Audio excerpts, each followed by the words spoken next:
सांगली, मिरज आणि कुपवाड महानगरपालिकेच्या अतिरिक्त आयुक्तपदी नियुक्ती झाल्यानंतर नूतन अतिरिक्त आयुक्त रविकांत अडसूळ आणि उपायुक्त शिल्पा दरेकर यांनी पदभार स्वीकारला।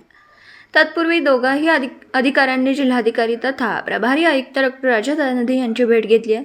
त्यानंतर अधिकाऱ्यांनी महापालिकेत येऊन आपल्या पदाचा कार्यभार स्वीकारला। नूतन अधिकाऱ्यांचं स्वागत उपायुक्त वैभव साबळे, नगर सचिव चंद्रकांत आडके आणि सहाय्यक आयुक्त सहदेव कावडे यांनी केलं।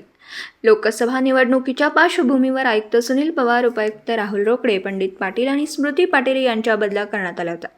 यामुळे रिक्त झालेल्या जागांवर निवडणूक आयोगाच्या सूचनेनुसार मंगळवार 26 मार्च 2024 रोजी कोल्हापूर मनपाचे अतिरिक्त आयुक्त रविकांत अडसूळ यांची सांगली, मिरज, कुपवाड महानगरपालिका अतिरिक्त आयुक्त म्हणून आणि कोल्हापूर मनपाच्या उपायुक्त शिल्पा दरेकर यांची उपायुक्त म्हणून नियुक्ती झाली। आज नूतन अतिरिक्त आयुक्त रविकांत अडसूळ आणि उपायुक्त शिल्पा दरेकर यांनी जिल्हाधिकारी तथा प्रभारी आयुक्त डॉ. राजा दयानिधी यांची भेट घेतली। यावेळी उपायुक्त वैभव साबळे उपस्थित होते। यानंतर नवनियुक्त अधिकाऱ्यांनी महापालिका मुख्यालयात येऊन आपल्या पदाचा कार्यभार स्वीकारला।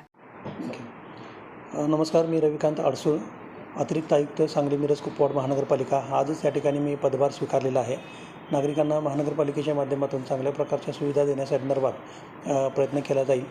लोकसभा निवडणुकीच्या पार्श्वभूमीवर जास्तीत जास्त मतदार जागृती करणे, मतदारांना चांगल्या प्रकारच्या मतदान केंद्रावर सुविधा देण्यासंदर्भात विविध उपाययोजना माननीय जिल्हाधिकारी साहेबांच्या मार्गदर्शनाखाली प्रशासनाकडून केल्या जाणार आहेत। 31 मार्चच्या पार्श्वभूमीवर मोठ्या प्रमाणावर आपली घरपट्टी, पाणीपट्टी वसुलीचा मोहीम चालू आहे।